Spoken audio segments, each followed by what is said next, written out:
Nous irons ce soir tour à tour au Mali, en République démocratique du Congo, en Côte d'Ivoire et puis au Togo. David Djagbavi, togosite.com est sur le plateau avec nous. Bonsoir David. Bonsoir Samuel. Dimas Djikodo, directeur de publication du Forum de la semaine. Bonsoir Dimas. Bonsoir Samuel, bonsoir David. Allez, c'est parti, on va au Mali pour débuter avec cette question. Est-ce que l'abstention est le grand vainqueur de la présidentielle? On sait qu'au premier tour, on a eu moins de 45% de taux de participation. Pour ce second tour, en tout cas, seuls 490 bureaux de vote sur un total de 23 000 n'ont pas pu ouvrir dimanche dans le pays pour le second tour de la présidentielle, soit moitié moins qu'au premier tour. Lundi, le gouvernement a communiqué ces chiffres en saluant la montée en puissance de l'armée dans un pays toujours confronté à des menaces djihadistes. Alors, Dimas, on sait aussi que ce second tour de la présidentielle au Mali a été quelque peu perturbé. Il y a même eu un président de bureau de vote qui a été tué. Est-ce que déjà, au-delà de ces incidents, il faut se féliciter de la tenue de ce second tour? On n'a pas le choix, puisque quels que soient les cas, ces incidents, quoique graves, seront qualifiés des incidents qui n'ont pas eu à entamer la crédibilité du scrutin. Donc, la tenue, oui, c'est un pari quand même risqué dans un pays en proie à la violence, au déchirement social et où se multiplient les mouvements islamiques d'extrémistes. Et donc, je pense qu'il faut saluer quand même cette tenue, quoique pas parfaite quand il faut parler de la démocratie. Parce que le choix du citoyen est en quelque sorte bafoué. Et ici, c'est le choix, loin d'être de la population, mais le choix des électeurs, uniquement ceux qui ont voté, qui ont été respectés, parce que l'abstention a été tellement criarde qu'on ne peut même pas en parler. Alors d'abord, David, sur la tenue même de ce second tour, on voit par exemple, le premier tour, il y a eu au moins plus de 800 bureaux de vote où les élections n'ont pas eu lieu. Ce chiffre était en baisse pour le second tour. C'est à quoi on peut l'attribuer? Il y a beaucoup de facteurs. Il y a beaucoup d'éléments qui expliquent aisément cela. Il y a d'abord l'insécurité qui est devenue un fléau assez profond au Mali aujourd'hui. On n'est plus en sécurité. La population a peur de sortir.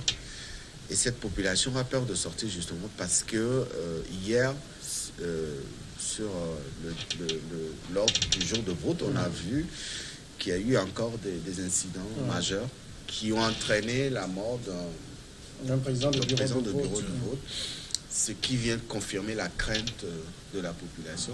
Il y a aussi, on peut parler de la déception d'une partie des électeurs maliens qui n'ont pas vu leur candidat être positionné au deuxième tour. Et aussi le déchirement qu'il y a aujourd'hui au sein de la classe politique. Déjà avant les élections, l'opposition a passé beaucoup de temps à dénoncer les irrégularités qui risqueraient d'entacher le bon déroulement du processus électoral. Et ces sorties de l'opposition ont quelque peu découragé aussi. Et hier, on pourra valablement dire que le peuple malien a choisi de s'exprimer en portant son choix sur l'abstention qui, dans l'histoire politique du Mali, est l'une des plus élevées, surtout concernant les processus électoraux. Cela s'explique aisément ainsi parce que les Maliens ne sont pas encore arrivés à trouver des réponses à leurs questions, surtout sur la question de l'insécurité. Le nord du Mali aujourd'hui est une zone difficile d'accès et quand vous prenez le risque d'aller dans ces régions, vous avez de fortes chances d'être amené mort. Et donc cette population s'interroge sur le candidat qui pourra véritablement combattre cette insécurité, les djihadistes, etc. Alors, Dimas, l'abstention, c'est à qui cela profite entre les deux challengers du second tour? ou plutôt c'est un message vers le président sortant? D'un côté, à première vue, on peut penser que c'est que les Maliens sont fatigués de la politique. Parce que ceux qui sont n'apportent rien, et ceux qui veulent venir ne donnent pas un message clair, ne démontrent pas qu'ils ont les moyens d'apporter quelque chose, de constituer une alternative crédible. Et donc, voter ou pas voter, qu'est-ce que cela peut nous apporter de positif ou pas? Et donc là, ça a fait que les gens ne se sont pas tellement donnés à ça. Mais au-delà de tout, c'est l'insécurité. Tout est à mettre plus sur le dos de l'insécurité. Quand on voit qu'on va jusqu'à abattre un président d'un bureau de vote, un agent électoral, et que tu dois voter tout entouré de baïonnettes, parce que si tu sors, tu ne sais pas si tu peux rentrer vivant ou pas. Donc je pense qu'il vaut mieux rester à la maison. Et puis aussi, il faut voir les conditions dans lesquelles le scrutin est organisé. Est-ce que les candidats ont eu la facilité d'accès à certaines zones pour pouvoir battre campagne et mobiliser les populations pour aller? Non, c'est pas facile parce qu'il y a les mouvements djihadistes, il y a l'insécurité qui repousse tout le monde. Donc, oui, en même temps aussi, c'est un message pour toute la classe politique. Et comme Ibeka et son groupe, c'est eux qui sont au pouvoir. Donc, le premier message, il leur va tout droit pour leur dire que vous ne nous mettez pas tellement en confiance. Ensuite, c'est les opposants. Votre message n'est pas clair pour nous et donc nous ne bougeons pas. Et toi, qu'est-ce que vous faites alors pour qu'il y ait la sécurité, pour qu'on puisse aller librement vaquer à notre devoir civique-là? Dans ce contexte, David, est-ce qu'on va avoir un président, que ce soit Ibeka ou Soumaïla Cissé, qui est véritablement majoritaire? Les chiffres qui sont avancés prouvent à suffisance que ce président qui va être élu, que ce soit Ibeka ou son opposant, sera élu par un minimum. La moitié de la population. Moins de la moitié. Qu'il est censé gouverner. Donc, c'est pas bon signe. Ça veut dire que la majorité de la population malienne n'adhère pas entièrement à sa politique. Et cette population l'a exprimé aisément. Vous savez, le vote n'est pas une obligation au Mali. Si vous êtes majeur, vous n'êtes pas obligé de voter. Rien ne vous oblige à aller voter. Donc, quand le citoyen sait que son droit lui est prévalu ainsi, eh bien, que le nouveau, quel qu'il soit, le nouveau président, il va gouverner une partie du Mali. Et cela risquerait de créer des ennuis dans sa politique ou dans son programme de gouvernance.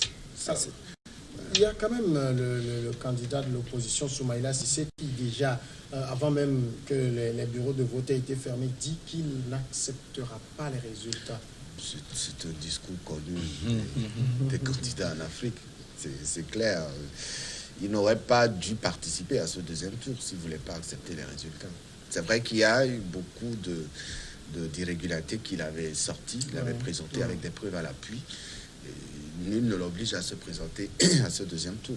Il aurait pu dire je n'y vais pas et laisser les choses se faire ainsi. Mais s'il y va, il a eu le temps de faire sa campagne, 2 semaines de campagne après le premier tour. Il a mobilisé les électeurs, il a fait des alliances avec d'autres candidats malheureux. Il était sûr que les choses vont bien se passer. Et si après l'élection, il tient des discours comme ça, le Mali risque de retomber dans une phase d'instabilité s'il va avancer. C'est vrai que les fraudes sont tellement criardes. C'était inadmissible. Quand nos confrères disent que eux-mêmes, ils ont dû constater des bulletins qui circulaient depuis hier, des bulletins pré-votés Ibeka. Vous voyez, non? Et qu'un journaliste aille jusqu'à dire que moi-même j'ai vu, et dans 5 bureaux de vote, au moins, j'ai vu des urnes bourrées, ça veut dire que la fraude a été vraiment criarde. Et puis, c'est pas n'importe quelle agence.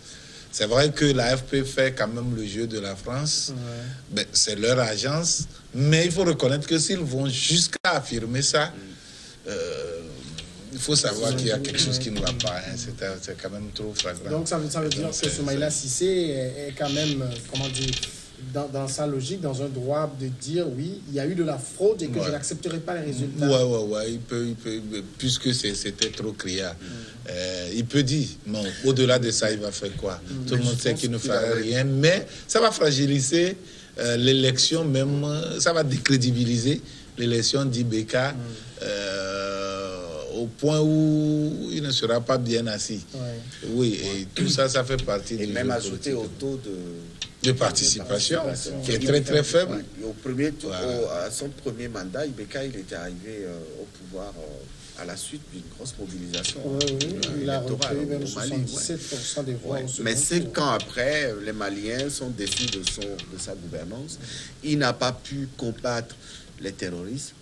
C'était un fléau qui a véritablement posé des problèmes. Est-ce que ça, c'est à lui imputer aussi? Mais c'est lui le chef de l'État. Dans des pays où sévissent les groupes terroristes, personne n'en vient à bout jusqu'à présent. Non, mais attends, ils ont osé au Tchad. Le Tchad est venu à bout. Même au Cameroun. Une partie de ils ont trouvé des moyens pour les repousser. Non, mais on ne peut pas empêcher ça. Mais il faut éviter qu'il y ait ces noyaux, quand même, ces nids de poules où peuvent venir facilement se nicher des terreaux ces terreaux de terrorisme où facilement, comme on peut prendre au Nigeria, au Mali, où il y a une pléthore de groupes terroristes en Sardine, à Kmi, ils sont tellement nombreux, hein, c'est inadmissible. Et puis IBK avait trop compté sur la France. Du coup, même son armée n'est pas assez courageuse pour affronter. Je crois que les militaires ont refusé d'aller combattre. Ils ont des moyens. C'est au Nigeria où les militaires. C'est au Nigeria, voilà. Et donc, la France a pris une très forte assise dans ce combat contre les terroristes. Et au final, les Maliens se sont vus déposséder une grosse partie de leur territoire, surtout le nord, Tombouctou, etc. Et qu'est-ce qui se passe là-bas? Dieu seul le sait. On se demande pourquoi ça va être ainsi. Et quand on sait aussi que IBK avait fondé sa campagne à son premier mandat sur la lutte contre l'insécurité. De quoi vont jusqu'à dire? La pause et puis au retour, on continuera évidemment d'évoquer le Mali. D'accord.